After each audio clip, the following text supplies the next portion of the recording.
പ്രതിപക്ഷ നേതാവ് രാഹുൽ ഗാന്ധി തൻ്റെ സ്ത്രീത്വത്തെ അപമാനിച്ചെന്ന പരാതിയുമായി BJPയിൽ നിന്നുള്ള വനിതാ രാജ്യസഭാംഗം. അതും പാർലമെന്റിന് ഉള്ളിൽ വെച്ചാണെന്ന് ഓർക്കണം. രാഹുൽ ഗാന്ധി തള്ളിയിട്ട് തല പൊട്ടിച്ചെന്ന ആരോപണവുമായി BJPയിലെ മറ്റൊരു MP. രാഹുൽ ഗാന്ധി മർദ്ദിച്ചെന്ന പരാതിയുമായി മറ്റൊരു BJP MP.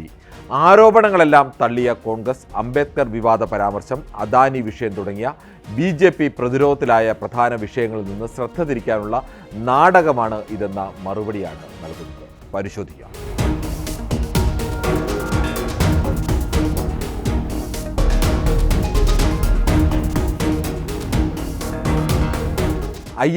നാണക്കേടെന്നല്ലാതെ മറ്റൊന്നും പറയാനില്ല. നാണക്കേടെന്ന് പറയാവുന്ന പലതും പാർലമെൻറ്റിൽ ഇതിനു മുമ്പും സംഭവിച്ചിട്ടുണ്ട്. എന്നാൽ ഇത്ര തറ നിലവാരത്തിലേക്ക് പോയ സംഭവങ്ങൾ കുറവാണ്. തരം താഴ്ന്നതിനൊക്കെ ഒരു പരിധിയില്ലേ എന്ന് ആരും ചോദിച്ചു പോകും. ജനാധിപത്യത്തിന് തന്നെ നാണക്കേടാണ് പാർലമെൻറ്റിൽ നടന്നെന്ന് ചിലർ പ്രചരിപ്പിക്കുന്നതോ ആയ സംഭവങ്ങൾ. തലയിൽ ചോരയൊലിപ്പിക്കുന്ന മുറിവുമായാണ് ഒറീസയിൽ നിന്നുള്ള BJP MP Pratap Chandra Sarangi parliament മന്ദിരത്തിന് പുറത്തേക്കെത്തിയത്. രാഹുൽ ഗാന്ധി പിടിച്ചു തള്ളിയ MP തൻ്റെ ദേഹത്തേക്ക് വീണതോടെ താനും വീണതാണെന്നും അങ്ങനെയാണ് തല പൊട്ടിയതെന്നും സാരംഗി പറയുന്നു.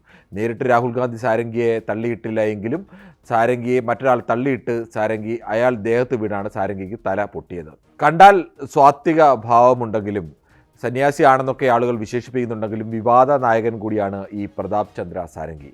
1999 ഒറീസയിൽ ഓസ്ട്രേലിയൻ സ്വദേശിയായ ക്രിസ്ത്യൻ മിഷണറി ഗ്രഹാം സ്റ്റെയിനെയും 2 മക്കളെയും ആൾക്കൂട്ടം ചുട്ടുകൊന്ന കേസിൽ കുറ്റാരോപിതനായിരുന്നു. അന്ന് ബജ്രംഗ് ദളിൻ്റെ തലവനായിരുന്നു സാരംഗി. പക്ഷേ പിന്നീട് കോടതി സാരംഗി കുറ്റക്കാരനല്ലെന്ന് കണ്ടെത്തി. ബജ്രംഗ് ദളുകാരനായ ദാരാസിംഗും മറ്റ് 12 ബജ്രംഗ് ദൾ പ്രവർത്തകരും കുറ്റക്കാരാണെന്ന് കണ്ടെത്തി കോടതി പിന്നീട് ശിക്ഷയുമൊക്കെ വിധിച്ചിരുന്നു. അതേപോലെ തന്നെയാണ് 2002 ഒറീസ അസംബ്ലിക്ക് നേരെ ഹിന്ദു തീവ്രവാദ ഗ്രൂപ്പുകൾ നടത്തിയ ആക്രമണത്തിലും കലാപത്തിലും തീവെപ്പിലും അദ്ദേഹം അറസ്റ്റിലായിട്ടുണ്ട്. മറ്റൊന്ന്, രാഹുൽ ഗാന്ധി മർദ്ദിച്ചെന്ന ആരോപണമായി എത്തിയ മറ്റൊരാൾ ഉത്തർപ്രദേശിലെ ഫാറൂഖാബാദിൽ നിന്നുള്ള BJP MP മുകേഷ് രജ്പുത്താണ്. ഇരുവരെയും റാം മനോഹർ ലോഹ്യ ആശുപത്രിയിൽ പ്രവേശിപ്പിച്ചു. ഇരുവരെയും ICUവിലാണ് പ്രവേശിപ്പിച്ചിരിക്കുന്നത്. രാഹുൽ ഗാന്ധിക്കെതിരെ ഉടൻ തന്നെ FIR ഇടണമെന്ന ആവശ്യവുമായി BJP നേതാക്കൾ പിന്നീട് പാർലമെൻറ്റ് സ്ട്രീറ്റ് പോലീസ് സ്റ്റേഷനിലെത്തി പരാതിയും നൽകി. തൻ്റെ സ്ത്രീത്വത്തെ രാഹുൽ ഗാന്ധി അപമാനിച്ചെന്ന അതീവ ഗൗരവമുള്ള പരാതിയാണ് രാജ്യസഭാ ചെയർമാന് നാഗാലാൻഡിൽ നിന്നുള്ള വനിതാ രാജ്യസഭാംഗം ഫൽഗ്നോൻ കോന്യാക് നൽകിയത്. പാർലമെൻറ്റ് ഹാളിന് പുറത്ത് പാർലമെൻറ്റ് മന്ദിരത്തിൽ തന്നെ ഭരണ പ്രതിപക്ഷ MPമാർ ബഹളം വെക്കുന്നതിനിടെ തൻ്റെ അന്തസ്സിനെയും ആത്മാഭിമാനത്തെയും വല്ലാതെ വ്രണപ്പെടുത്തുന്ന തരത്തിൽ രാഹുൽ ഗാന്ധി ഉച്ചത്തിൽ പെരുമാറിയെന്നും തൻ്റെ അടുത്ത് ശാരീരിക സാമീപ്യം ഉണ്ടായെന്നുമാണ് പരാതി. പരാതിയിൽ പറയുന്ന കാര്യങ്ങളൊക്കെ ശരിയാണെങ്കിൽ രാഹുൽ ഗാന്ധിക്കെതിരെ കടുത്ത നിയമ നടപടികൾ ഉണ്ടാവാൻ സാധ്യതയുള്ളതാണ്. നാഗാലാൻഡിലെ മഹിളാ മോർച്ച അധ്യക്ഷ കൂടിയാണ് ഈ കോന്യാക്. അംബേദ്കറെ അപമാനിച്ചെന്ന കേന്ദ്രമന്ത്രി അമിത്ഷാ മാപ്പ് പറയണമെന്നും ആവശ്യപ്പെട്ട് വലിയ പ്രതിഷേധമൊക്കെ പ്രതിപക്ഷം ഉയരുന്നതിനിടയിലാണ് പ്രതിപക്ഷ നേതാവിന് നേരെ നാഗാലാൻഡിൽ നിന്നുള്ള പട്ടികവർഗ വിഭാഗത്തിൽപ്പെടുന്ന ഒരു വനിതാ MP തൻ്റെ സ്ത്രീത്വത്തെ അപമാനിച്ചു എന്ന പരാതി ഉയർത്തുന്നത് എന്ന പ്രത്യേകത കൂടി ഇതിനുണ്ട്. പാർലമെൻറ്റിലേക്ക് കയറുന്നതിൽ നിന്നും BJP MPമാർ തന്നെ കായികമായി തടഞ്ഞെന്നും ഭീഷണി മുഴക്കിയെന്നുമാണ് രാഹുൽ ഗാന്ധി പറഞ്ഞത്. താൻ ആരെങ്കിലും തള്ളി എന്നുള്ള ആരോപണം അദ്ദേഹം പൂർണ്ണമായും നിഷേധിക്കുകയും ചെയ്തു. BJP MPമാരുടെ ഉന്തിലും തള്ളിലും താൻ നിലത്തു വീണുപോയെന്നും 82കാരനായ കോൺഗ്രസ് അധ്യക്ഷൻ മല്ലികാർജ്ജുൻ ഖാർഗെയും പരാതിപ്പെട്ടു. പാർലമെൻറ്റിലെ തന്നെ ഏറ്റവും സീനിയറായ നേതാക്കളിൽ ഒരാളാണ് മല്ലികാർജ്ജുൻ ഖാർഗെ.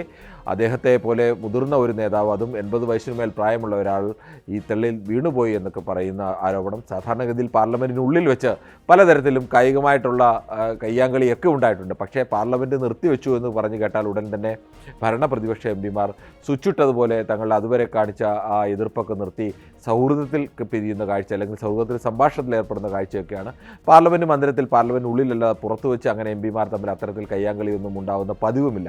പക്ഷേ അതൊക്കെ മാറിയിരിക്കുകയാണ്.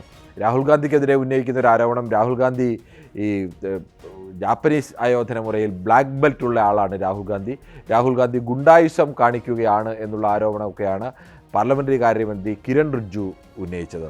രാഹുൽ ഗാന്ധി മാപ്പ് പറയുമെന്നാണ് തങ്ങൾ പ്രതീക്ഷിച്ചതെന്നും അങ്ങനെ വാർത്താ സമ്മേളനത്തിൽ പറയുകയാണ്. ശിവരാജ് സിംഗ് ചൗഹാനെ പോലെ മധ്യപ്രദേശിൻ്റെ മുൻ മുഖ്യമന്ത്രിയായിരുന്ന മുതിർന്ന കേന്ദ്രമന്ത്രിയായ ഒരു നേതാവാണ് പറയുന്നത്. അദ്ദേഹം ഗുണ്ടകൾ എന്നാണ് ഇന്ത്യ മുന്നണിയുടെ നേതാക്കളെ വിശേഷിപ്പിച്ചത്.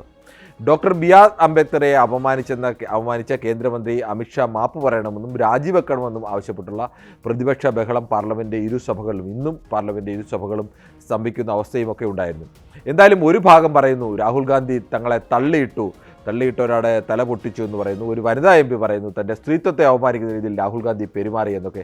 ഇതൊക്കെ വളരെ നിസ്സാരമായി കണ്ടെത്താൻ കഴിയുന്ന കാര്യങ്ങൾ മാത്രമേ ഉള്ളൂ. രാഹുൽ ഗാന്ധി ഇതെല്ലാം പൂർണ്ണമായും നിഷേധിക്കുകയും ചെയ്യുകയാണ്. പാർലമെൻറ്റ് മുക്കും മൂലയും അരിച്ചു പെറുക്കാൻ കഴിയുന്ന CCTV ക്യാമറകൾ, സാധാരണ CCTV അല്ല, ഏത് കോണിലേക്കും സൂം ചെയ്ത് ഏറ്റവും കൃത്യമായ ദൃശ്യങ്ങൾ എടുക്കാൻ കഴിയുന്ന ആധുനിക സൗകര്യങ്ങളോടുകൂടിയുള്ള ക്യാമറകൾ പാർലമെൻറ്റിനുള്ളിൽ എവിടെയുമുണ്ട്. ഓരോ ചലനവും ഒപ്പിയെടുക്കാൻ കഴിയുന്ന ക്യാമറകൾ. ആ ക്യാമറയിൽ നോക്കിയാൽ അനായാസം അറിയാൻ കഴിയുന്ന കാര്യമേ ഉള്ളൂ രാഹുൽ ഗാന്ധി ആരെങ്കിലും തെള്ളിയിട്ടോ. ഇനി അതല്ല, രാഹുൽ ഗാന്ധി അങ്ങനെ തെള്ളിയിട്ടെങ്കിൽ ആ തെള്ളിയിടുന്നതിൻ്റെ ദൃശ്യങ്ങളൊക്കെ പുറത്തു വിടാൻ നിമിഷങ്ങൾ മാത്രം മതി. പക്ഷേ ഇപ്പോഴും സംശയത്തിന് നിഴലിൽ നമ്മളെ നിർത്തുന്നത് അങ്ങനെ ഒരു ദൃശ്യങ്ങളും ഇതുവരെ പുറത്തു വന്നിട്ടില്ല. എന്തുകൊണ്ടാണ് പാർലമെൻറ്റിനുള്ളിൽ വ്യക്തമായും ഉണ്ട് എന്ന് എല്ലാവർക്കും ഉറപ്പുള്ള ഈ ദൃശ്യങ്ങൾ ഈ ഭരണപക്ഷം പുറത്തുവിടാത്തത്, അല്ലെങ്കിൽ അങ്ങനെ ദൃശ്യത്തിൽ അത് വ്യക്തമാണ് എന്ന് പറയാത്തത്? മറിച്ച് രാഹുൽ ഗാന്ധി പറയുന്നുണ്ട്, രാജ്യസഭയ്ക്ക് മുന്നിലുള്ള ദൃശ്യങ്ങൾ ക്യാമറയുടെ ദൃശ്യത്തിൽ പരിശോധിച്ചാൽ വളരെ കൃത്യമായി തന്നെ മല്ലികാർജ്ജുൻ ഖാർഗെ എന്ന് പറയുന്ന കോൺഗ്രസ് അധ്യക്ഷൻ 82കാരനായ പാർലമെൻറ്റിലെ തന്നെ ഏറ്റവും മുതിർന്ന നേതാക്കൾ ഒരാളായ ഖർഗെയെ തള്ളിയിടുന്ന ദൃശ്യങ്ങൾ ഉണ്ട് എന്ന് രാഹുൽ ഗാന്ധി പറയുന്നു. ആ ദൃശ്യങ്ങളും ഒന്നും പുറത്തു വരുന്നില്ല. എന്തായാലും ഇന്ത്യക്കാകെ നാണക്കേടാണ്, ജനാധിപത്യത്തിനാകെ നാണക്കേടാണ്. പരസ്പരം ആരോപണങ്ങൾ ഉന്നയിക്കുകയൊക്കെ പതിവാണ്. ചിലപ്പോഴൊക്കെ അത് കൈവിട്ടു പോവുകയും ചെറിയ രീതിയിലൊക്കെ കയ്യാങ്കളിയിൽ എത്തുന്നത് പോലും നാണക്കേടാണ്. പക്ഷേ അതിലും വലിയ നാണക്കേടാണ് ഇപ്പോൾ പരസ്പരം ഉന്നയിക്കുന്നത്. ഇതിൽ ആര് പറയുന്നതാണ് ശരി, ആര് പറയുന്നതാണ് തെറ്റ് എന്ന് നിശ്ചയിക്കാൻ നമ്മൾ ആളുകളല്ല. നമ്മുടെ മുന്നിൽ അതിന് തെളിവുമില്ല. പക്ഷേ ഈ തെളിവുകളൊക്കെ ഉണ്ട് എന്നതും ആ തെളിവുകളൊക്കെ പുറത്തുവിട്ടാൽ തീരുന്നതേ പ്രശ്നമെന്നതും നമുക്കറിയാം. പക്ഷേ ആരോ ആ തെളിവുകളൊന്നും ഇപ്പോൾ പുറത്തുവിടുന്നില്ല. സ്വാഭാവികമായും അപ്പോൾ സംശയം മറ്റു തരത്തിലൊക്കെ ഉയരാനുള്ള സാധ്യതയുമുണ്ട്.